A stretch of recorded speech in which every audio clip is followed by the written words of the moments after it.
As we gear up for the 2024 U.S. presidential elections, the swing states will once again take center stage. These battleground states often reflect the nation's divided electorate, and their electoral votes can shift the outcome of the entire election. In this video, we'll break down each major swing state, looking at its current polling, historical voting patterns, demographic shifts, and the core issues that will drive voters to the polls. Whether it's rural versus urban, blue-collar versus white-collar, migration issues, abortion rights, or regional economic concerns, understanding these nuances is critical. 1. Michigan, which has 16 electoral votes. Michigan was a reliable blue state from 1992 until 2016, when it shocked the nation by flipping to Donald Trump by less than 11,000 votes. In 2020, Joe Biden narrowly won Michigan back, largely due to increased voter turnout in urban areas like Detroit. Michigan's electorate is a mix of African American voters in cities like Detroit and white working-class voters in rural and industrial areas. There's also a growing influence from suburban voters, particularly women, who have trended Democratic in recent years. Trump will focus on the working class, especially in areas like Macomb County, which has been a key bellwether for Republican success. His messaging on trade, manufacturing, and opposition to stringent environmental regulations resonates with these voters. Kamala Harris will concentrate on urban centers like Detroit and Flint, where African American turnout will be crucial. Suburban areas around Detroit, which have seen a shift towards Democrats, are another key target. As of September 2024, polls show Michigan as a slight Democratic lean, but the margin is razor thin, making it a true battleground state. 2. Nevada, with 6 electoral votes. Nevada has been a Democratic-leaning swing state since 2008. Its economy is heavily dependent on tourism and hospitality, which was hit hard by the pandemic, making economic recovery a central issue. Nevada's growing Latino population, now comprising almost 30% of the electorate, is pivotal. Democrats have traditionally done well with Latino voters, but recent polling suggests Republicans are making gains, especially among working-class Latinos who prioritize economic and immigration issues. Trump's emphasis on immigration and border security continues to resonate with conservative Latino voters, especially in rural Nevada. He's also aiming to tap into frustrations with the economy, focusing on voters affected by the state's reliance on tourism. Harris is focused on urban centers like Las Vegas and Reno. Unionized hospitality workers, particularly in the Culinary Workers Union, have historically supported Democrats, and she will look to reinforce that support by addressing healthcare and wage issues.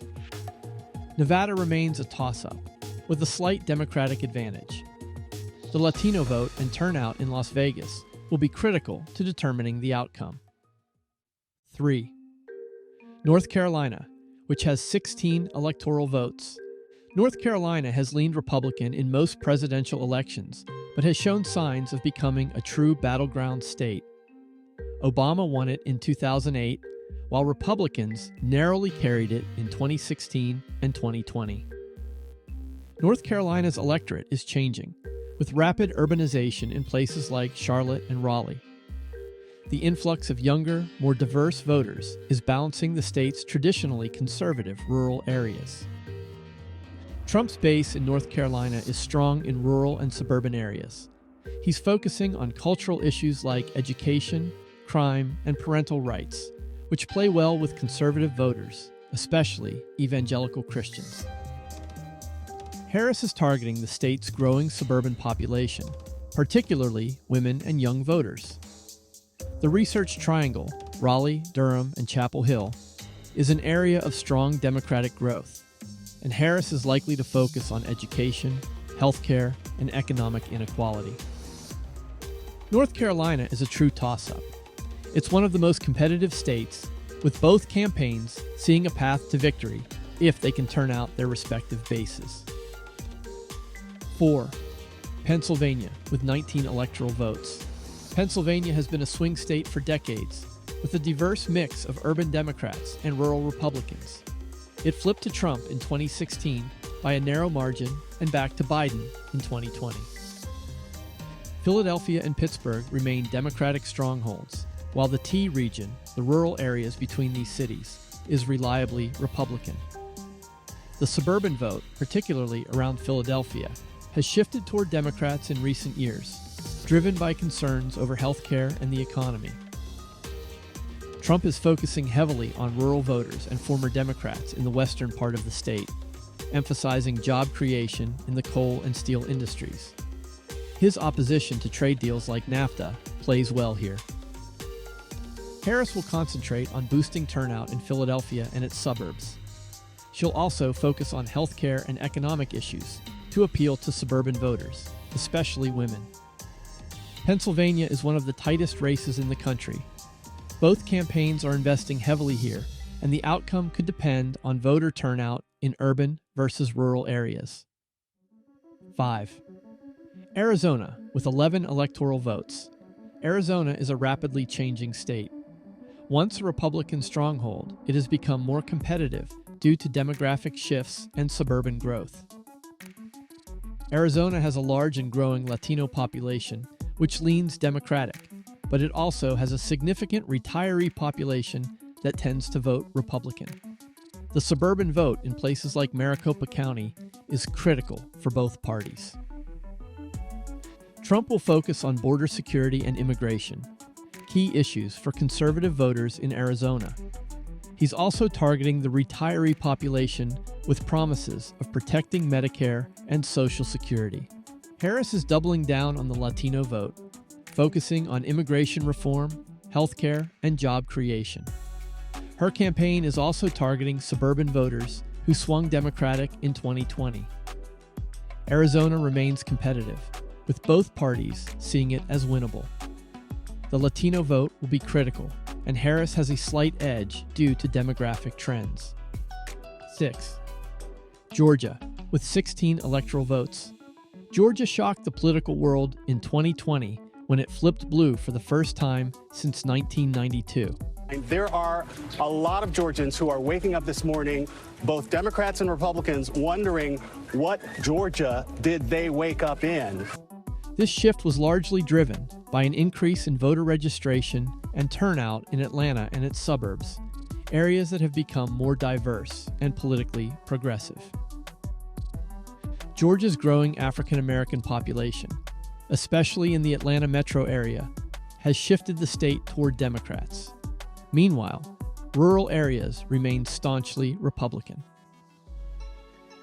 Trump's focus will be on energizing the rural base and appealing to white suburban voters with messages around crime, education, and economic growth. He's also leaning into voter fraud narratives, which played a significant role in his 2020 campaign in Georgia. Harris will likely concentrate on urban and suburban areas around Atlanta, focusing on economic recovery, healthcare, and racial justice. She'll need high turnout from African American voters, especially women, to replicate the 2020 success. Georgia is trending toward a toss-up again in 2024. Suburban voters will be key, and both campaigns will be focusing heavily on voter turnout in Atlanta. 7. Wisconsin, with 10 electoral votes. Wisconsin, as a key swing state, has shifted between parties in recent elections, supporting Obama in 2008 and 2012, Trump in 2016, and Biden in 2020. The state's economy has transitioned from manufacturing to service and agriculture, influencing voter concerns. There's a notable urban-rural divide. Urban areas like Milwaukee and Madison lean Democratic, while rural regions tend to support Republicans. The growing Hispanic and Asian populations in cities impact voting patterns, and the white working class, crucial to Trump's 2016 win, remains a significant demographic. Trump's campaign focuses on maintaining support in rural areas and among working class voters. His strategy emphasizes economic issues and traditional values, particularly in his strongholds in northern and central Wisconsin. Kamala Harris concentrates on mobilizing urban and suburban voters, addressing economic concerns, and building on 2020 gains by energizing young and minority voters. Polls show a competitive race with close margins between candidates. High voter turnout, especially among younger and minority voters, could be decisive. Polling numbers may fluctuate based on campaign developments and emerging issues. In the 2024 election, the battleground states will once again hold the key to the White House. From the Rust Belt to the Sun Belt, each swing state has its own unique political dynamics. The outcome in these states will reflect the broader debates taking place across the country on healthcare, immigration, the economy, and more. Stay tuned to Global Decode and subscribe for the latest updates and analysis as we continue to track the race to the White House.